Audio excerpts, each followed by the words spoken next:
পুলসিরাত জাহান্নামের উপর ভয়ঙ্কর সেতু কিয়ামতের দিন। পৃথিবীর শুরু থেকে শেষ পর্যন্ত যত মানুষ জন্মেছে সবাই একত্রিত হয়েছে। চারপাশে ভয়, আতঙ্ক আর অপেক্ষা। হঠাৎ মানুষের সামনে আনা হবে জাহান্নাম। কুরআনে আল্লাহ বলেন, সেদিন জাহান্নামকে সামনে আনা হবে। কুরআন সূরা আল ফজর।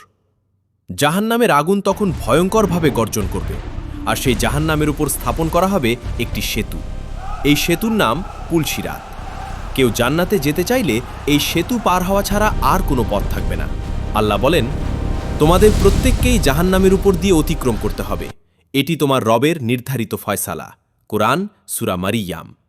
অর্থাৎ পৃথিবীর প্রত্যেক মানুষকে এই সেতুর উপর দিয়ে যেতে হবে। পুলসিরাত কত ভয়ঙ্কর হবে!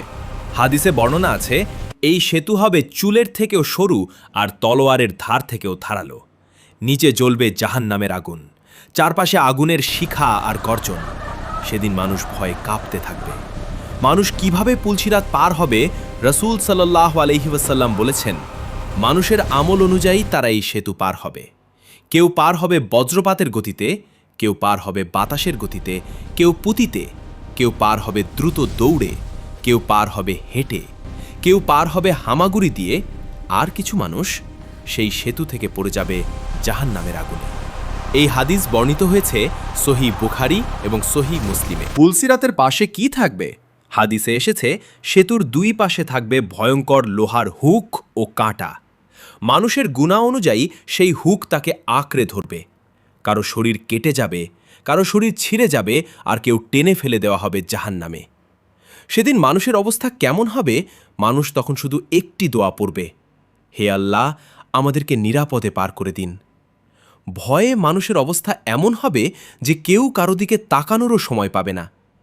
কারা সহজে পার হবে? যারা দুনিয়াতে 5 ওয়াক্ত নামাজ পড়েছে, আল্লাহকে ভয় করেছে, মানুষের সাথে ভালো ব্যবহার করেছে, গুনাহ থেকে বেঁচে থাকার চেষ্টা করেছে, তাদের জন্য পুলসিরাত পার হওয়া সহজ হয়ে যাবে। কারা বিপদে পড়বে? যারা নামাজ ছেড়ে দিয়েছে, গুনাহে ডুবেছিল, আল্লাহকে ভুলে গেছে, তাদের জন্য এই সেতু হবে সবচেয়ে ভয়ঙ্কর পথ। শেষ কথা বন্ধুরা, আজ আমরা দুনিয়াতে আছি, এখনও সময় আছে নিজেদের জীবন ঠিক করার, কারণ একদিন আমাদের সবাইকে দাঁড়াতে হবে সেই ভয়ঙ্কর সেতুর সামনে। আল্লাহ আমাদের সবাইকে পুনিয়াতবাইকে পুলসিরাত বজ্রপাতের গতিতে পার হওয়ার তাওফিক দান করুন। আমিন। আসসালামু আলাইকুম।